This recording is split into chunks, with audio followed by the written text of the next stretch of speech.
আসসালামু আলাইকুম এভরিওয়ান। আজকে গিয়েছিলাম আমি নিরঞ্জনা পার্কে। হ্যাঁ জানি সবাই জানো, তাও আমি একটু বললাম।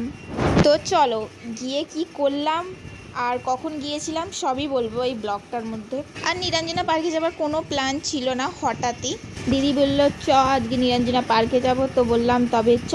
তো আব্বাজিকে বলতে যেই বলা সেই কাজ, তো তাড়াতাড়ি করে আব্বাজিও বললো যে রেডি হবি, বলতেই আমরা রেডি হয়ে গেছিলাম।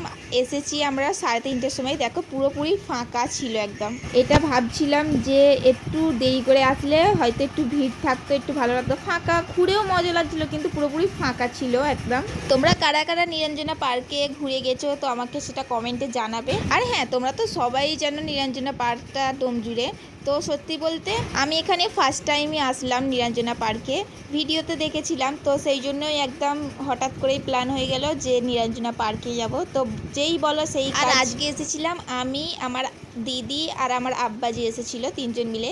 তো আমার আব্বাজি সত্যি বলতে আমরা যেখানে বলি সেখানেই নিয়ে যাই। আমার আব্বাজি অনেক কার আব্বাজি আমারই মতন, যে যেখানে বলি সেইখানেই নিয়ে যাই, বাট ঘুরতে কোনো জায়গায় না করে না, যেটা চাই সেটাই একটু কমেন্ট করবে। হ্যাঁ জানি সবারই আব্বাজি সবার সব শখ পূরণ করে, তেমন আমারও আব্বাজি আমার সব শখ পূরণ করে। আর হ্যাঁ, যেখানে যাই আমার আব্বাজির সাথেই যাই আমরা। তো চলো অনেক বকে ফেলছি, দেখো এখানে কি সুন্দর সুন্দর ভিউগুলো। আমি এখানে অনেক কোনো ছবিও তুলেছি। দেখো অনেকটা আগে এসেছিলাম বলে পুরো পার্কটাই এমনি ভিড় কম ছিল, আর ওখানে সব কাপেলরা বসছিল, তো ওরা বসে আছে, আমরা ঘুরতে ব্যস্ত। ভাই এদের কি লজ্জা লাগে না এরকম সব বসে থাকে? ওদের লজ্জা আছে কি না আছে সেটা আমার কি। তো চলো আমি এই সাইডে ঘুরতে গিয়েছিলাম, আর এই ফুলগুলো দেখে আমি জাস্ট ফিদা হয়ে যাচ্ছিলাম সত্যি বলতে। আমি মনে মনে এটাই ভাবছিলাম যে গেটটা খুলবো, দুটো ফুল নিয়ে নেবো। বাবা রে বাবা, এখানে আবার লেখা আছে ভিতরে প্রবেশ করার নিষেধ। যাই দেখলাম এরকম লেখা, আমি দূর থেকে নিয়ে সব ভিডিও করলাম।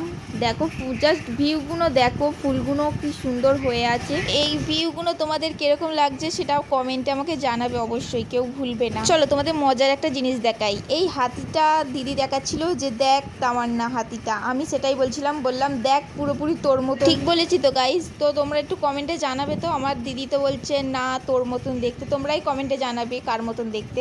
আবার এখানে আবার পুরোপুরি রিয়েল হাতি, কিন্তু এটা রিয়েল হাতি না, একদমই ফেক, সব ফেক ছিল। এখানে যা যা আছে সব ফেক, বক হাতি সব রকম, সব যে কোনো পশু প্রাণী দেখবে সব ফেক ছিল, একদম ফেক। চলো হাতি বক সবই তো দেখালাম, এটা দেখো পুরো ডাইনোসরটা পুরোপুরি রিয়েল। আমাকে তো পুরো রিয়েল মনে হচ্ছে, তোমাদের কিরকম লাগছে বলবে। আর আমাকে তো দেখেই ভয় লাগছে। তো চলো ওগুলো তো অনেক দেখলাম, এখানটায় উঠছিলাম, বললাম চ দিদি আমাকে এখানটায় একটু ছবি তুলে দে। তো যাবার পরই আমি একটু পোজ দিচ্ছিলাম, আর এখানের ছবিগুলো একদমই ভালো আসে না। তারপরে কি একটু দোল্লাই, এটা কিসের জন্য হাসছি জানো? এটা আমি বলছিলাম দিদিকে আমি দুলবো, তুই একটা ভিডিও করবি, যেন মনে হবে আমার মন ভেঙে চুপচার হয়ে গেছে, তুই ওটাই ভিডিও। তারপরে কি পার্কে এসেছি, বাচ্চাদের এগুলোই না ঘুরলে হয় বলো তো? তো বলা মাত্রই আমি এখানে বসলাম, আমার দিদিকে বললাম, দিদি বললো না আমি বসবো না, তুই বস। তো এখানে বসার মতন আর কাউকে, সেই জন্য একটা বাচ্চাকে ডাকলাম, সে দেখলাম আমার থেকে না হালকা, সে আমিই বসে আছি, ও উঠে যাচ্ছে, সেই জন্য ওকে বাদ দিলাম, বললাম তুই হবে না, তুই আর একটু বড় হলে হতো। তারপরে কি আর একটা দিদিরও জুড়ি ছিল না, তো দিদিটা আর আমি একসাথেই করলাম, করার পর একটুখানি ঘুরে ঘাড়ে চলে আসলাম এই ধারটায়। আর এখানে লেখা ছিল ফুল ধরবে না, ফুল ধরলে 500 টাকা জরিমানা।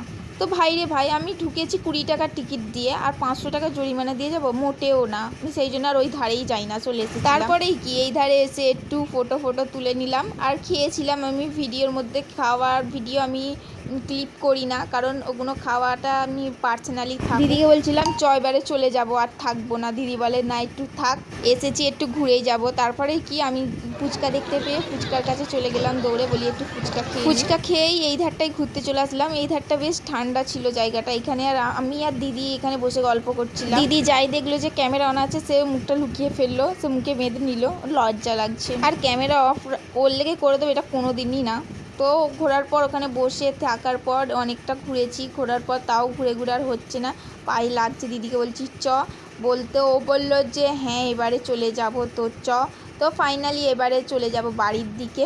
দেখো এসেছিলাম তখন ভিড় ছিল না, তারপরে যাবার টাইমে অনেকই ভিড় হয়ে গেছিলো, আর আমাকে সত্যি বলতে অনেক ভিড়ের মধ্যে একদম পছন্দই না। আর এগুলো দেখো জাস্ট ওয়াও। আর এখানে গেটটা অফ ছিল, সেই জন্য আর কি তোমাদের দেখাতে পারলাম না।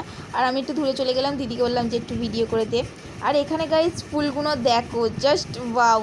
আর এর সত্যি বলতে সুগন্ধটাও খুব সুন্দর ছিল। আর দেখো এই ফুলগুলো সব পাহাড় দিচ্ছে ভীমেরা, আমি সেটাই দেখছিলাম যে তোরা পাহারা দিয়েও বা কী করবি, এটা যদি তুলে নিয়ে চলে যাই। তো আজকের ভিডিও এটুকুই, টাটা বাই বাই, আল্লাহ হাফেজ।